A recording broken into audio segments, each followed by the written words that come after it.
I'll go first here. Congrats on the big win today and your season high performance.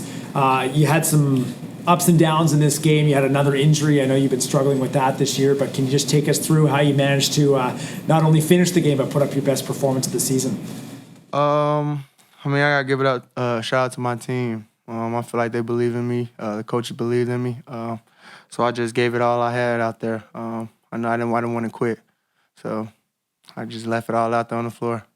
You were saying to Lindsay that you'd like to have the fans in the building like that every game. Can you just sort of take us through? Like, you had a lot of down moments in the game. There were a lot of injuries. Can you just take us through what that boost does to you in a tight game? Like I said, they were great. It was sometimes like I couldn't even hear myself think.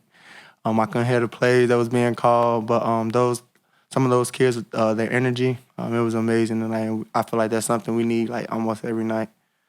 The shots were really falling for you tonight. Coach was saying how much work you put in between here and spending time in LA. Can you just take us through what your season's been like, your off season? How are you able to get to this point where you're able to be a multi-threat player on the court? Just getting better, progressing each and every day. You can work on something each and every day just to get better as a player or to get where you want to be, which I want to be in like the big leagues. So.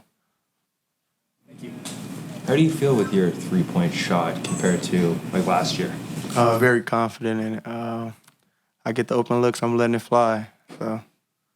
Were there changes you made, or how did you get it to a point where you're more comfortable taking those shots? Just reps. Wasn't no changes to like my mechanics or anything. Just getting a lot of reps up each and every day. Not to get too much into the play, but when you see one of your teammates go down and let alone get carted off, what is the message amongst you guys to kind of rally behind? Let's do it for him. Keep that same fight, but that's like more. They gave us more energy to just go out there and just have him behind us.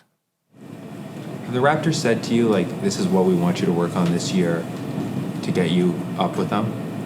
Just honestly being a leader, hearing my voice. I'm kind of a quiet guy, so I don't really say too much, but just being a leader, always talking, playing more of like a point guard role because I'm pretty like undersized as a two, so.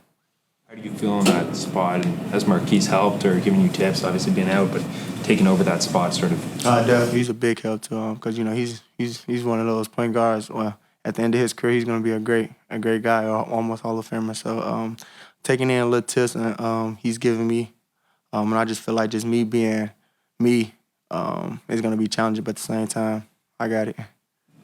Another big win, another big game for you, and congrats on the first victory of the season. Off the bench again, immediate impact. Can you just take us through the story of the game, the ups and the downs, and obviously the big second half? I think just shout out to them kids. They brought a lot of energy, especially at 11 o'clock in the morning, and they had the place rocking. I know a couple of times we couldn't even hear ourselves, so kudos to the kids for sure, and it will be a delight to have them back at our games. It was obviously a really concerning moment when Mochi went down and had to be taken off like that. What was said at that moment to try and stay focused on the game? Just play for him. And I know a couple guys had injuries, and Ron and Kobe. So when one man goes down, it has to be the next man up. So just to try to get a win and win for the kids and the crowd, and so just putting it all on the line and living with the results.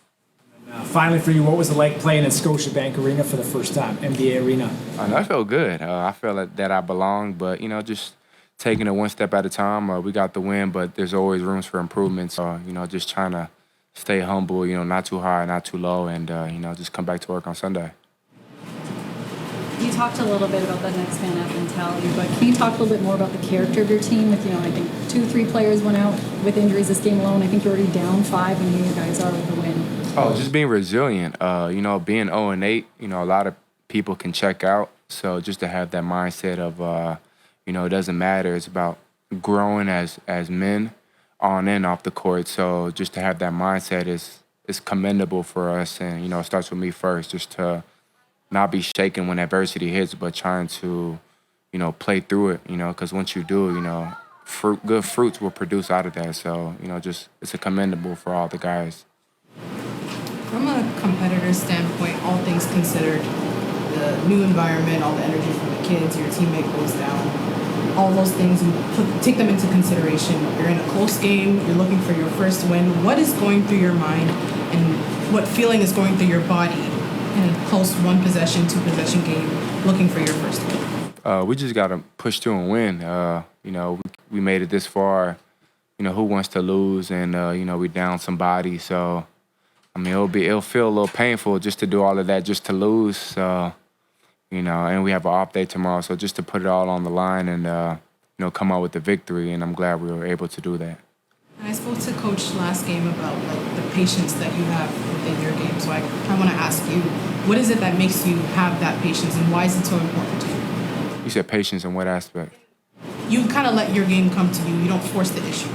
Yeah, I mean, I try to be a team player, even though I still have to clean up some stuff. I have 5 turnovers. Not so happy about that, but still a learning experience.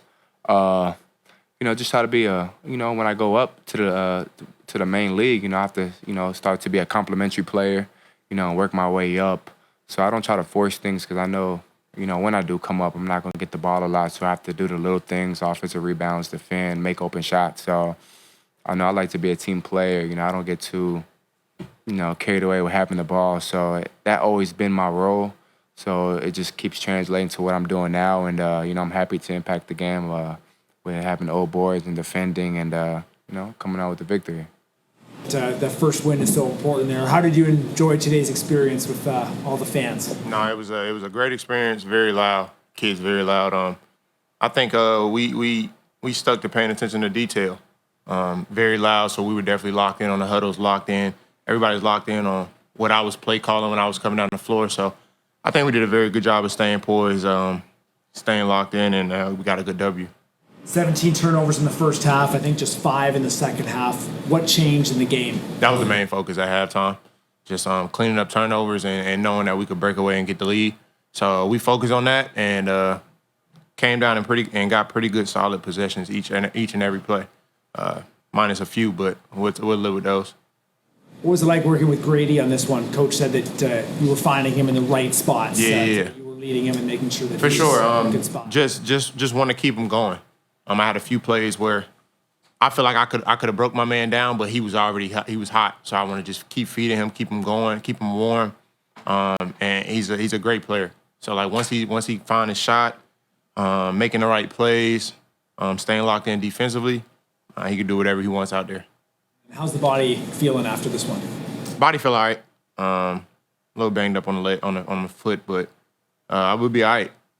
Take a couple days of rest, get back to it in practice, and look forward to the next one. Thank you. Yeah. You guys make a conscious effort to win that one, get that W for Mo.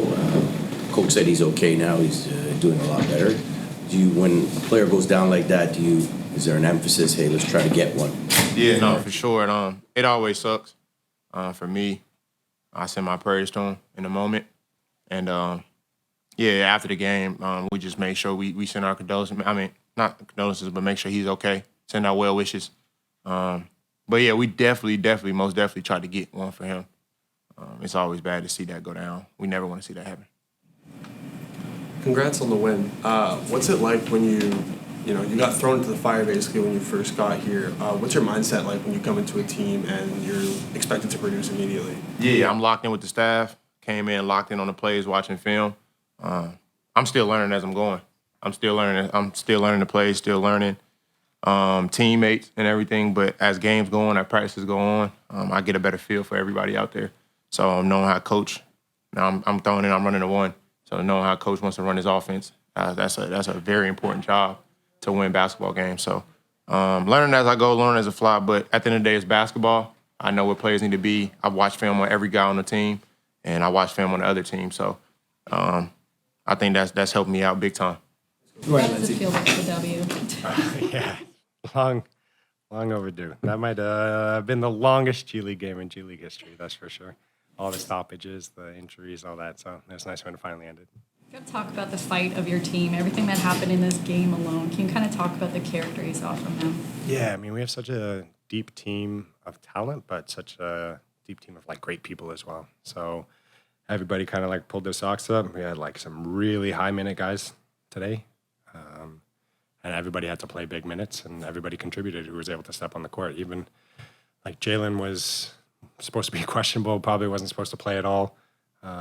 Didn't play in the first half because we were trying to, and then when we just ran out of bodies, he gave us some spot minutes, made some great defensive rotations, and like he was somebody who like his mindset was, I'm not even checking in today. So just to be able to do that is a huge compliment to him. He stays ready, so he doesn't have to get ready. He's so mentally locked in, and he's been in the league 3 different times. He's such a smart guy, so having him out there was awesome. You had a really scary incident with Mochi in that second quarter there, and it seemed like a lot of the guys were really, like the focus was taken off basketball for obvious reasons. Yeah. But after that, the game really shifted in your favor. Do you know what you said? How did you get guys to sort of stay locked in and focus back on the game? I'll be honest, I struggled to stay focused on the game. So it wasn't me. They probably pulled themselves together. I was really struggling. But you're right. We did turn it around. We just got off the phone with Mo. He sent a message in the group chat. He's like out of the stretcher, everything. He's able to like sit and stand now. So hopefully they're just waiting the final test, but fingers crossed. So, Coach, we saw a different level of defense, I think, today. You guys made a good run to start that third 20-8 run. Really set the tone for you guys. What did you see out there defensively that the guys kind of changed from the last few games? We definitely locked in more in the half court, but I would make the argument a lot of it was the offense too. We came into half with 17 turnovers, and they were just running on us every time. So the first half was all about the possession battles. We turned the ball over a ton, and they got a bunch of offensive rebounds. And if you do that, if you're not getting shots and they're getting multiple shots on every possession, I think we took 35 shots, they took 52, something like that in the first half. So it's tough to battle back from that. But the second half, we were able to take control of the ball a bit better and a little bit better job on the defensive glass. And if we do that, we're actually a pretty good half-court defensive team. It's just if you're giving teams run-out dunks, it's going to be pretty tough to guard, right? Coach, obviously to start the game, great, not the start that you would have wanted to, a couple turnovers, a couple fouls, but obviously in that second half you really came to life and was one of the key members on the court. Can you just talk about the game and that transition from, struggling but not getting down on himself and being able to come back from that? Yeah, I would say it was the last few minutes of the first half is when it really started to turn the corner. Floor spacing is so important for us. We talked about it pre-game, getting to the corners and opening up the court. And I thought he did an unbelievable job of sprinting to the corners early in the game. But then he kind of buried himself in the corners after that. And he's too good of a player to get stuck in the corners. So we made a conscious effort of, okay, in transition, if you sprint to the corner, get to the corner. But after that, you're going to have to find your way back out to get more involved. And he was able to do that. And he was able to come flying off screens, both off ball and on ball, and make plays out of that. How important is Javon to what you guys are doing this season here and hopefully moving forward? Yeah. You always need players on the court who can collapse the defense and touch the paint. And Vaughn is an unbelievable paint touch player. He finds his way to get downhill, and his shot has come along so well that now he can do both. So he can shoot if they go under, or if they go over the top, he's collapsing into the paint, and you trust him to make the right read every time, whether that's a finish or a kick out. And then to pair him with guys like Kobi and Ron and other guys who can be paint touch players as well and have them off the ball, now you're really in trouble when the ball kicks out to him and he's got an advantage. So if you're sprinting at him, he's going right by you. If you close short, he's knocking down the three. So he's a heck of a player for us, and he's somebody who kind of creates a lot of advantages. How did you get his shot? Like, not the volume's way up this year, even though the efficiency, obviously tonight was a good night, but where would you assess his three-point shot? His first game, he was knocked down. This last game, he was knocked down. He's played 2 games in between on a bum ankle. I've seen him work all summer. He's put in the work. He's been with the Raptors, obviously, all summer, since Summer League on. Spent a bunch of time in LA, a bunch of time in Toronto, and you see the work he's putting in the gym, and his shot's unbelievable. So you got a lot of faith in him. Congrats on the win, Coach. Can you talk about Kobi Simmons? I mean, he just got here, and he's 13 assists, 10 points, really just being the point guard of the team. Can you just speak to him and how he's been since he's got here? Yeah, he did a great job. We were talking about Grady earlier about when he started rolling, and a lot of that was Kobi. Kobi was putting Grady in the right spots finding him in the right spots over and over, making the right reads. So he's such a smart player on the offensive end to get us into that. But then he also did a heck of a job on JD. Like, Davison had been coming into the game, high point totals, high assist totals every night. He ended up with 23 points on 22 shots, like 3 turnovers, and he got to the line a little bit, but he gave him a really inefficient night, and a lot of that was Kobi. He was navigating screens incredibly. He's a tough guy to screen. He goes over when he's supposed to go over, under when he's supposed to go under. Like, it's just the opponent big is trying to get a hit, and he's just navigating it. And if you can cut off the head of the snake and they can't even get a paint touch, then it takes they have such good shooters everywhere. Now they're taking contested threes because they haven't collapsed the paint. So Kobi's been doing such a great job for us on both ends. You mentioned a little bit about some of the players, but can we talk about your bench that gets shorter and shorter, just how they contributed? Yeah, of course. It was awesome. Everybody who played today needed to play today. And, you know, like Ron got pulled in the second half, and it got to the point where he was one of the only guys who was still dressed, so he might just have to stand out there on the court for the sake of not getting technical fouls and disqualified. But, yeah, we got pretty thin in the end between the injuries and the foul outs, but we figured it out. What's it like for Grady, having just seen that shot fall the way it did tonight? Is it reading too much that one game can do a lot for confidence, or is that fair to say? I don't think Grady lacks in confidence, so he'll be fine.